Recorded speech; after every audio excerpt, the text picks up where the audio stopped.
What's going on, everybody? Welcome back. Today we are talking about Anti-Venom and the kit coming with that character, and my goodness, that kit is pretty awesome. Symbiotes are gonna be absolutely amazing. But before we talk about it, we can talk about She-Hulk. We were wondering about what her stats were going to look like, if she was going to be viable for Fantastic Four as a good defensive team. I have to say right now, looking at the reworks we're getting with Fantastic Four and the stats with She-Hulk, I'm not feeling this team for defense. 88 speed, that is incredibly slow. She needs to be quite a bit faster to make this work. But yeah, we are getting some minor reworks to Fantastic Four as well. So honestly, I don't think this team is going to work on defense. I think that they're going to need some sort of sustainability. They need to have some kind of healing and, some kind of way to keep their health up. All we have is barrier and a couple of cleanses. Not going to work. So I don't think this team's going to work out for defense, which is a little disappointing, but it means I do get to keep them for offense, and they are a great offensive team. So if you were thinking about going for She-Hulk, I would probably suggest not going for her. I would suggest maybe, kind of get some stars, but don't go into a big rush to upgrade her and make her a vital character for Fantastic Four. Now, let's move on to Anti-Venom. And one thing that you guys may probably notice right away, we do have the ISO 8 stuff up here in the corner. This is all Envoy footage, this is the embargo footage. So we won't have anything about ISO 8 to talk about with this. But you can see that this character is sitting at tier 13, 4 red, 7 yellow. So you get a good idea of what the stats are going to look like on this. All the T4s, we'll go through all of that. But yeah, I mean, this is you can see the character model looks pretty awesome. I like it. I really, really like it. It looks a little terrifying. Something that nightmares are made of. But, that's how Anti-Venom looks in the comics. But let's take a look at the stats. 172,000 health, about 11,000 damage, 7,000 armor, and some decent focus and resistance as well, 32 and 35. And then as we move down here to the speed, 116, so decently fast, not bad. But the beautiful thing is going to be through the kit here. We've already seen some hints and some leaks about some of them, but we're going to go through each ability here on its own. So let's start with Deathclaw. It's attacking the primary target for 250% damage and apply bleed and the opposite of 2 random positive effects on this character to the primary target.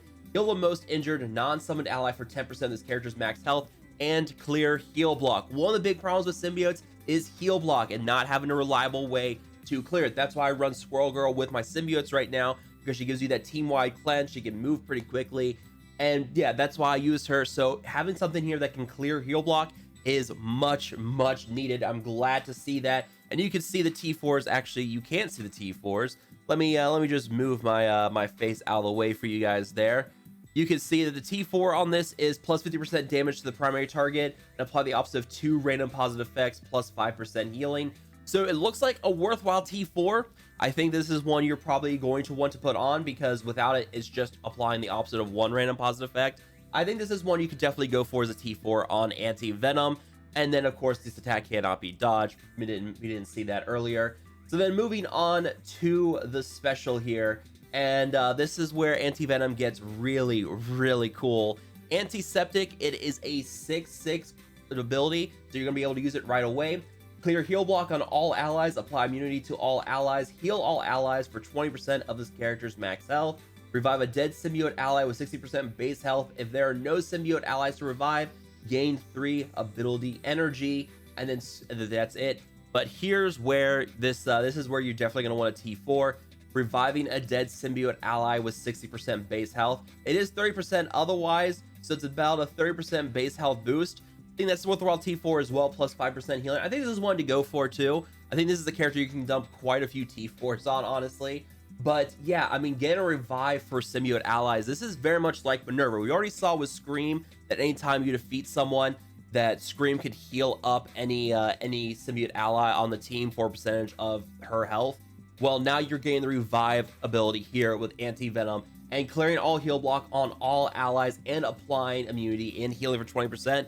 This is all allies, not just symbiotes. So Anti-Venom has quite a bit of potential for being used outside of a symbiote team as well. My goodness, clearing heal block on all allies, that's huge. I'm really glad to see that we're getting this. It's not a team-wide cleanse, but that heal block plus immunity That's a pretty good combo. I like this. And also, it should be noted, remember, Anti-Venom is sitting here about 172,000 health at 4.7. So this character is going to have quite a bit of health. So you're going to see quite a bit of healing with this character's abilities too. Goodness.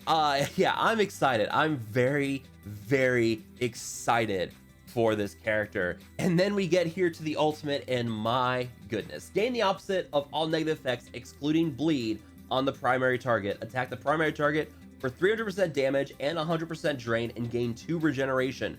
Spread 2 random positive effects on self to non-symbiote allies. Spread all positive effects on itself to all symbiote allies. My goodness, this is like Nick Fury. Nick Fury has the ability to take all positive effects on himself and spread to the entire team, not just like shield minions, but the entire team. They are limited here with just symbiote allies. There are some kind of like box in with symbiote allies between this and Scream. That's probably because those characters are so powerful, but think about this. So you can get defense down, you can get heal block, you can get ability block.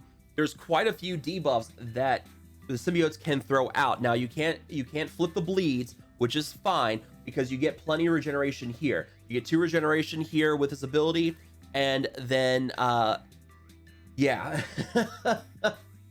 I mean, come on, man. This is a very, very crazy ultimate. And again, this is definitely a T4 you're going to want to get if you're running this with a full symbiote ally team, because it spreads all positive effects on self to all symbiote allies. There's a little bit of a grammar issue here. They didn't say to all symbiote allies here in the description, but you can tell from here in the level 7 upgrade. This is definitely a T4 you're going to want to get. So it looks like so far 3 T4s you're probably going to want to get on Anti-Venom. This character is looking nuts. It's like Nick Fury, a little bit more limited with symbiote characters, but think about this. You also get 2 regenerations that you spread out, plus clearing the heal block. This character is bringing a crazy amount of sustain to your symbiote team, and Anti-Venom with the healing, with deaths on the field, not bad at all. So this character is looking great. Yeah, if you were not excited for Anti-Venom before, you definitely should be now. And then let's get to the passive, Wretched Healer. And this is going to be a bit of a description here. On turn, clear 1 negative effect from the most injured ally that has a negative effect. If that ally is a symbiote, clear 1 negative effect from all other symbiote allies with a negative effect. Gain regeneration. So Anti-Venom is just constantly cleansing. You're already clearing the heal block. Now with this passive, you are clearing negative effects quite a bit often. But wait, there's more. When this character drops below 50% max health, gain evade. Nice little bow on top. Another T4 you're gonna want to have, because that's the clearing the negative 1 effect from the most injured ally. And if that is a symbiote, clear 1 negative effect from all other symbiote allies. Yeah, it goes from 2 most injured symbiote allies to all symbiote allies. I mean, this is definitely a T4 you're gonna want to get. So yeah, guys, this kit for Anti-Venom looks absolutely bonkers. Definitely, so you probably want to drop all 4 T4s on Anti-Venom. At least that's what I'm suggesting here. But yeah, decent speed, 116 speed, very high health pool, a lot of clearing, clearing heal block, healing. I mean, this character has it all. My goodness.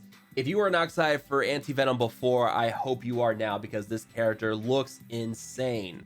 All right, and then on top of that, real quick, we're just gonna go over all the reworks and stuff we have here. We've already seen the kit for Anti-Venom, nothing there to think about. We've seen Scream, and now we have percentages on the attacks, so I mean, you can see the percentages here. I'm not gonna really go into detail about that. We've already seen the kit for Scream in the weekly blog post, so nothing surprising here.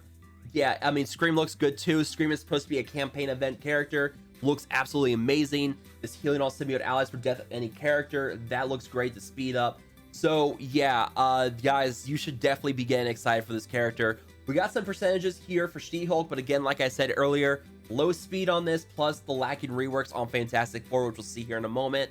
Not really, not sure on this one. There is some decent damage on this character's abilities, but the slow speed, it's just not, I'm not really feeling this one. So it's gonna be able to do some decent damage. The Fantastic Four definitely don't lack in the damage department, but with that low speed and the lackluster reworks on Fantastic Four, I'm not gonna worry about putting Fantastic Four on defense.